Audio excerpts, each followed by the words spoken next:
Next है आपके पास न्यूमेरिकल नंबर 1.6, ठीक है। यहाँ पे लिखा हुआ है on closing the jaws of a vernier caliper zero of the vernier scale is on the right to its main scale. देखिए यहाँ पे आपको बताया जा रहा है कि जो आपका जीरो एरर है ना वो आपका वर्नियर स्केल के वर्नियर कैलिपर की राइट साइड पे है, तो मतलब आपके पास जो जीरो एरर है वो क्या है, पॉजिटिव है, ठीक है।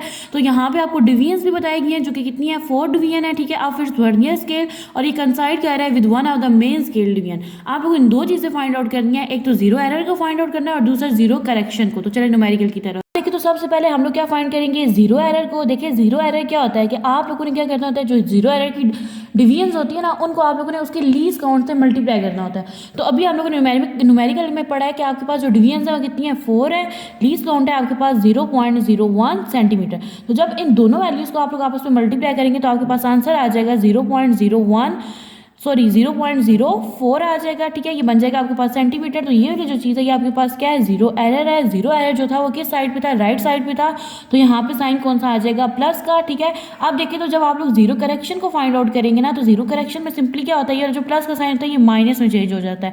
तो ये हो जाएगा 0.04। तो इस तरह से आप लोगों ने जीरो एरर और जीरो करेक्शन को फाइंड आउट किया है। नेक्स्ट है आपके पास न्यूमेरिकल नंबर 1.7। यहाँ पे लिखा हुआ है आ स्क्रू गेज हैज 50 डिवीजन्स, ठीक है। यानी सबसे पहले आपको जो डिवीजन्स दी गई हैं वो कितनी है, 50 है, ठीक है। और the pitch of the screw gauge है 0.5 मिलीमीटर। यानी आपको डिवीजन्स भी दी गई है, आपको इसकी पिच भी दी गई है। आप लोगों ने क्या फाइंड आउट करना है, लीस्ट काउंट। आप लोगों को ना पीछे थ्योरी में चैप्टर के अंदर आप लोग को स्क्रू गेज के लीस्ट काउंट का फॉर्मूला दिया गया है। लीस्ट काउंट इक्वल होता है pitch of screw gauge divided by number of divisions on circular scale. तो देखिए अभी आप लोगों ने न्यूमेरिकल में देखा है कि स्टेटमेंट में देखा है कि आपके पास जो पिच है ना स्क्रू गेज की वो है आपके पास 0.5 मिलीमीटर, ठीक है।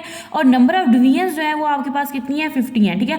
तो जब आप इन दोनों वैल्यूज को आपस में डिवाइड करेंगे तो आपके पास आंसर आ जाएगा 0.01 मिलीमीटर। देखिए अब आप लोगों ने क्या करना है, इसको सेंटीमीटर में कन्वर्ट करना है।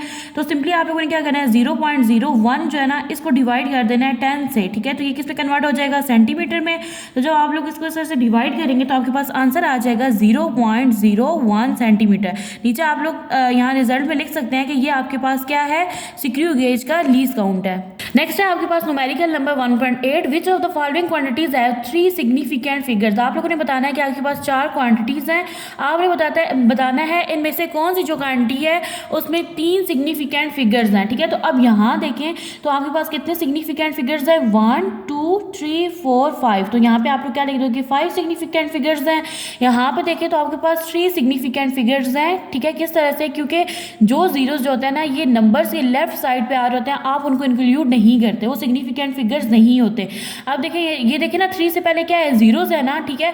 तो आप इनको इंक्लूड नहीं करोगे। ये आपके पास सिर्फ जो 3 नंबर्स है ना ये सिग्निफिकेंट फिगर्स हैं, तो मतलब बी वाला ऑप्शन हो गया। नेक्स्ट है आपके पास 5.05। तो यहाँ पे कितने सिग्निफिकेंट फिगर्स हैं, 3।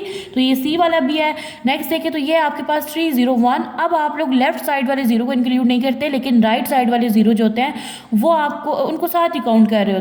तो यहाँ पे कितने सिग्निफिकेंट फिगर्स हैं, यहाँ पे है 4। नेक्स्ट है आपके पास what are the significant figures in the following measurements, ठीक है। अब आप लोगों ने बताना है कि इनमें कितने सिग्निफिकेंट फिगर्स हैं। तो यहाँ पे देखिए कितने हैं, 1 2 3 4, यहाँ पे 4 हैं। यहाँ पे देखिए तो यहाँ पे आप लोग ना इनको इंक्लूड नहीं करोगे क्योंकि ये जीरो जो है ये लेफ्ट साइड पे है। तो यहाँ पे कितने सिग्निफिकेंट फिगर्स हुए, 3, ठीक है। यहाँ पे देखिए तो कितने हैं आपके पास, 3 हैं। ये देखिए 1 2 3। और यहाँ पे देखिए तो कितने हैं आपके पास, 4, 1 2 3 4। नेक्स्ट है आपके पास numerical number 10 a chocolate wrapper is 6.7 centimetre long and 5.4 centimetre wide. Calculate its area up to reasonable number of significant figures. यहाँ पे आपको दो चीजें लेंथ और विड्थ दी हुई है, आप लोगों ने क्या करना है, इसका एरिया फाइंड आउट करना है, ठीक है। जो डेटा गिवन है इसमें देखिए मैंने सबसे पहले लेंथ लिख लिया। लेंथ का यूनिट क्या होता है, एल होता है, स्मॉल 6.7 सेंटीमीटर है। विड्थ यानी ये कितना वाइड है, W is equal to 5.4 centimetre, ठीक है। अब आप लोगों ने एरिया फाइंड आउट करना है, ये आप लोगों ने 2 फाइंड करना है। सॉल्यूशन में देखिए तो एरिया का फॉर्मूला क्या होता है, A is equal to length cross width. तो देखिए मेरे पास लेंथ क्या है, मेरे पास लेंथ है 6.7 सेंटीमीटर मल्टीप्लाई विड्थ मेरे पास क्या है 5.4 सेंटीमीटर, ठीक है। तो ये आपको क्या होगा, एरिया होगा। जब आप लोग इन दोनों वैल्यूज को मल्टीप्लाई करेंगे तो आपके पास आंसर आ जाएगा 36.18। यहाँ पे 2 सेंटीमीटर है तो यहाँ पे क्या आ जाएगा, सेंटीमीटर स्क्वायर। तो अब आप लोग यहाँ पे एक बात नोट करें, तो उसने बोला है कि आप लोगों ने जो आंसर लिखना है ना वो रीजनेबल सिग्निफिकेंट फिगर तक लिखना है। तो वो कौन से बनेंगे, पॉइंट से पहले 2 डिजिट्स। तो वो क्या है 36, यहाँ पे आ जाएगा सेंटीमीटर स्क्वायर। तो ये आपका आंसर है।